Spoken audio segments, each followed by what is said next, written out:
والله شنو يجون اخواننا الخليج على عيني وراسي. يابا خلوا الفنادق تشتغل، قال لك لا ندخلهم ببيوتنا.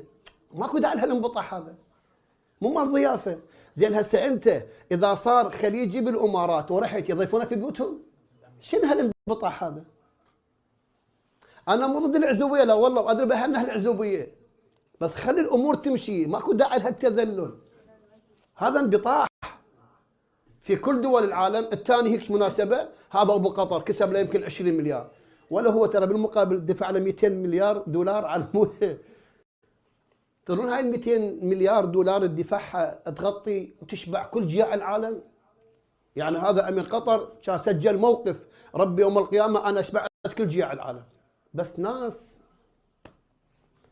ادري بكلامي انتم عندكم جنبه حسينيه تفهموني، الا ذولا شبابنا المجانين.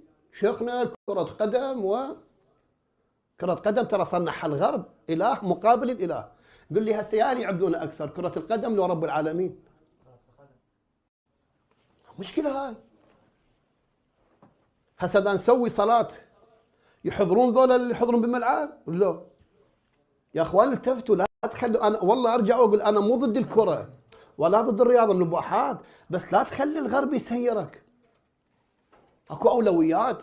انت اليوم سياسي، جيت البلد الكاظمي عايث بيه فساد، والله تدفون كل هالاموال هاي الدوره، ليش يا اخي؟ ما ريتها.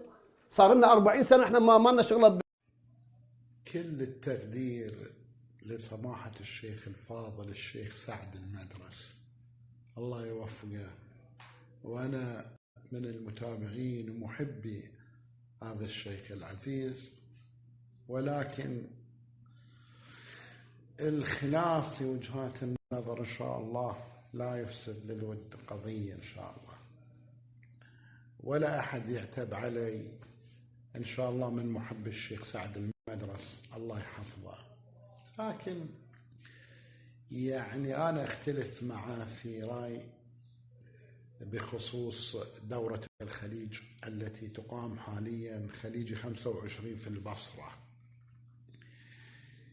يعني طبعا يفهم من كلام الشيخ سعد بأنه لا يرغب في هذه الاستضافة لأسباب ومبررات، لكن أنا ما كان ودي يعني مثل هذا الخطاب الخشبي. هذا أعتقد أن هذا خطاب ينفر ولا يقرب. تنفير الشباب إذا كل شيء مباح، يعني أن تضرب عليه خط أحمر أو حرام أو ما يجوز أو كذا وكذا وكان الأولى وكان كذا لا والله هذا خطاب منفر للشباب. ما دام إنه في نطاق المباحات ليش لا؟ يعني فلماذا يعني مثل ما يقال لماذا نضيق واسعا؟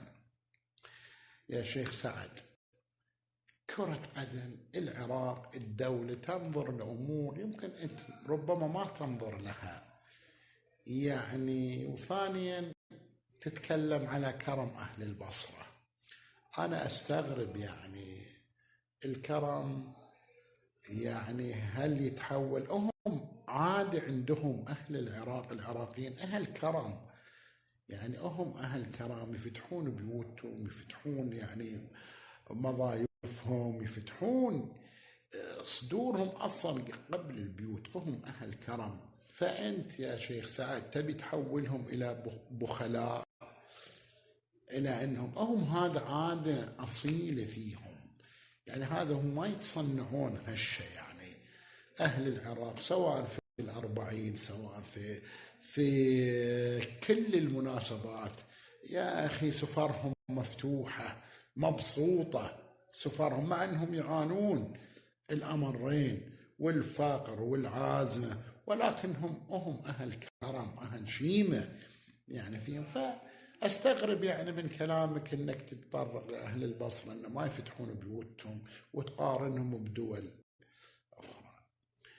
يعني أنا والله ما يعني هو تنفير الشباب إذا كل حاجة في تضييق عليهم، يعني بلا كرة قدم بلا لا بدام إنه في نطاق المباح، يعني هم مو بهذا ديسكو أو هذا حفل غناء أو مهرجان أو كذا وكذا يعني غنائي أو في لا سمح لا كرة قدم يعني.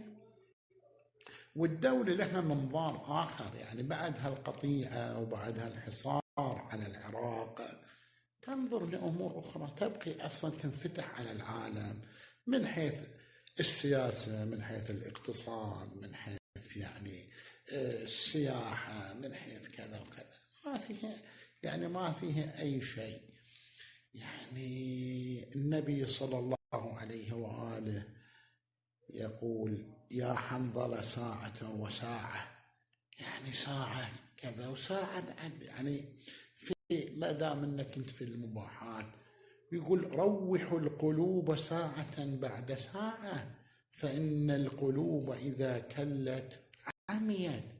أنت في عصر يعني عصر المفروض تحبب عباد الله إلى عبادة الله، أما واحد دائما قل على طول من المسجد إلى البيت، من المسجد إلى البيت. الدنيا أنا أقول الدنيا فعلا دار عمل، دار ابتلاء، دار كذا، لكن يعني ما فيه ضرر إذا فرح الشعب العراقي بمنتخبه وبهذه الدورة وراح كذا وكذا، لكن احنا ما نقول على حساب صلاة أو على حساب عبادة، لا لا لا لا, لا. هذا طبعا أكيد من المفروغ من هذا خطأ، لكن متابعة الكرة ما لاجي أنا أضيق عليهم في كل حاجة.